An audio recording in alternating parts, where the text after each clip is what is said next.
आप सभी को मेरा प्यार भरा नमस्ते। ये मेरा सेकंड ब्लॉग है। फर्स्ट पार्ट मैंने फर्स्ट ब्लॉग में डाला था, ये मेरा सेकंड पार्ट है। और ये राधा वल्लभ मंदिर है जो कि बांके बिहारी से 300 मीटर दूरी पर है और पैदल ही जाना पड़ता है वहाँ की कुंज गलियों से गुजरते हुए। हम लोग गेट नंबर 2 से निकल के छोटी छोटी गलियों से होकर गए थे।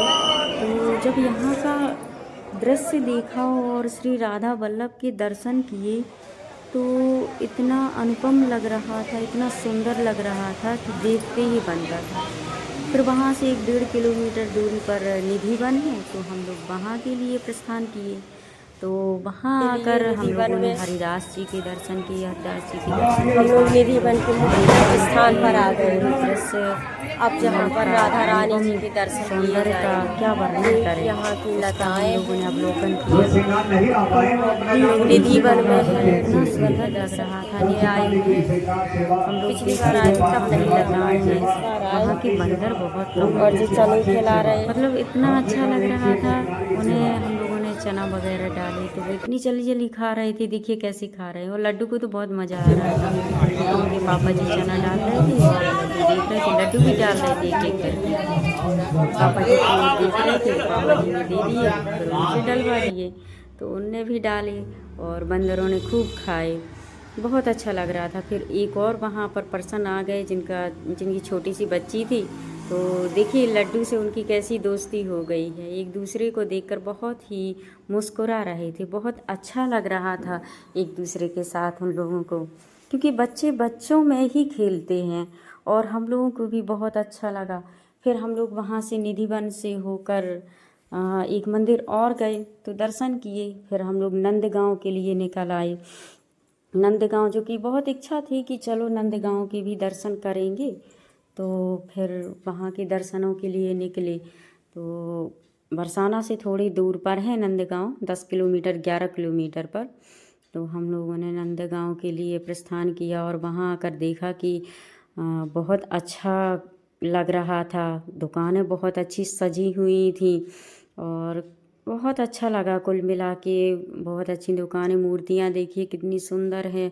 तो हम लोग ऊपर चढ़कर, काफ़ी सारी सीढ़ियाँ थीं जिनको चढ़कर हम लोग ऊपर महल में पहुँचे।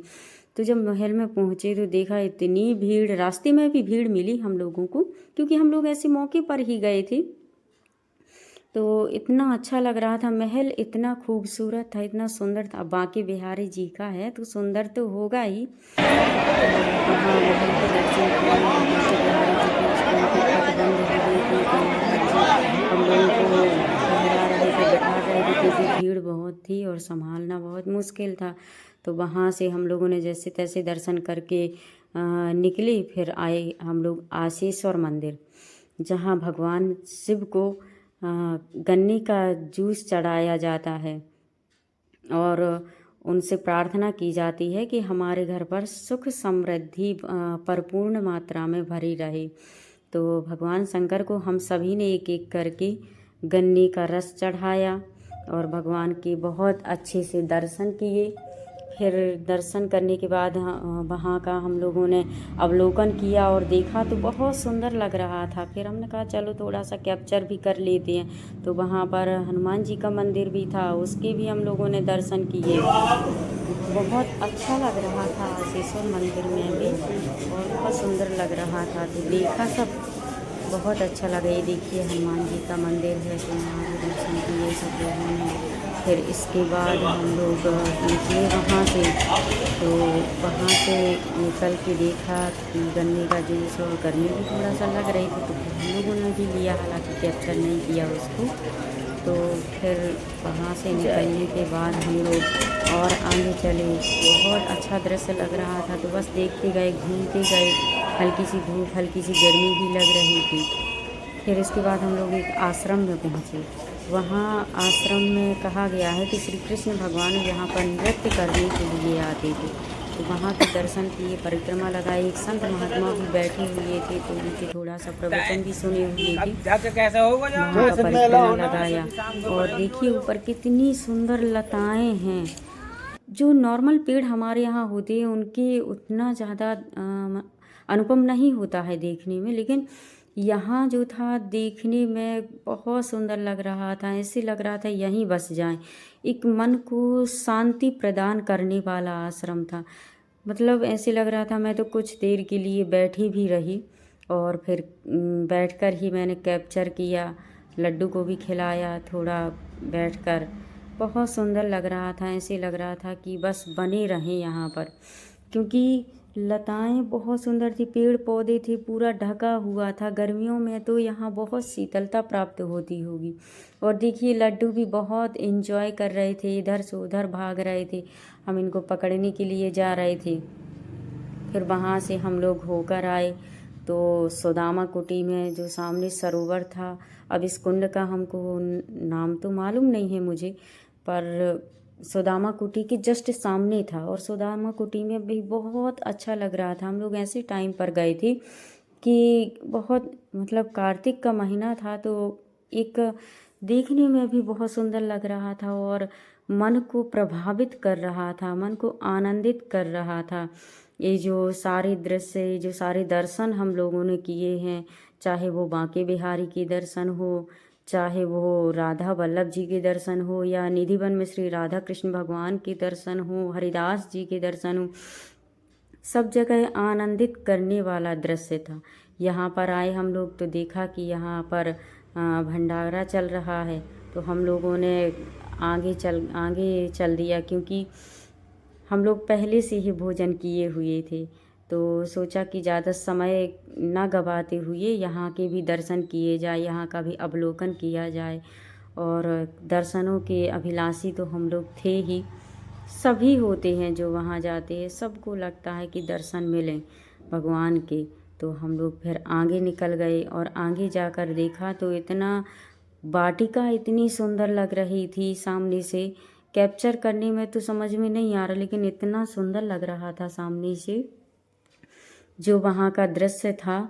और श्री राधा रानी सरकार और बांके बिहारी जी वहाँ पर स्थित थे। हालांकि सुदामा कुटी में गेट पट नहीं खुले थे, उन्होंने कहा था कि 4:30 बजे खुलेंगे। तो हम लोगों ने कहा इतना समय तो है नहीं, तो फिर निकलना पड़ेगा, क्योंकि हम लोगों ने वृंदावन में बांके बिहारी जी के पास में एक होटल बुक किया हुआ था, तो समय से वहाँ भी पहुँचना था। और भी जो दर्शन थे वो भी करने हुए थे, क्योंकि हम लोगों ने एक टैक्सी की थी, तो उसी टैक्सी से हम लोग जा रहे थे सब जगह दर्शन करने। तो देखिए कितना सुंदर लग रहा है, बहुत अच्छा लगा। फिर हम लोग वहाँ से निकल कर आए तो फिर राधा रानी जी के दर्शन, उनकी तो बात ही निराली है। मेरी राधे की क्या कहें अब राधा रानी के बारे में, जिसकी बात ही निराली है, वो तो मेरी राधा रानी सरकार हैं।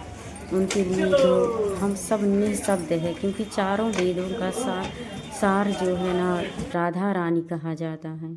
उनके चरणों की धूल मिल जाए, बस इसी के लिए गए थे। जैसे ही मैंने उनके फर्स्ट सीढ़ी के दर्शन किए तो मैंने उनकी रज अपने माथे पर लगाई, क्योंकि उनकी रज ही मिल जाए तो बहुत बड़ी बात है। और जब हम लोग वहाँ पहुँचे तो आगे इतना भीड़ थी कि संभालना बहुत मुश्किल था। कैसे भी करके हम लोग पीछे रहे, क्योंकि उनके जो दर्शन थे वो 9:30 बजे उनकी पटती हुई थी, तो भीड़ बहुत मात्रा में जमा हो रही थी। तो हम लोग कैसे भी करके इस साइड आ गए, पीछे की साइड, क्योंकि लड्डू भी साथ में था।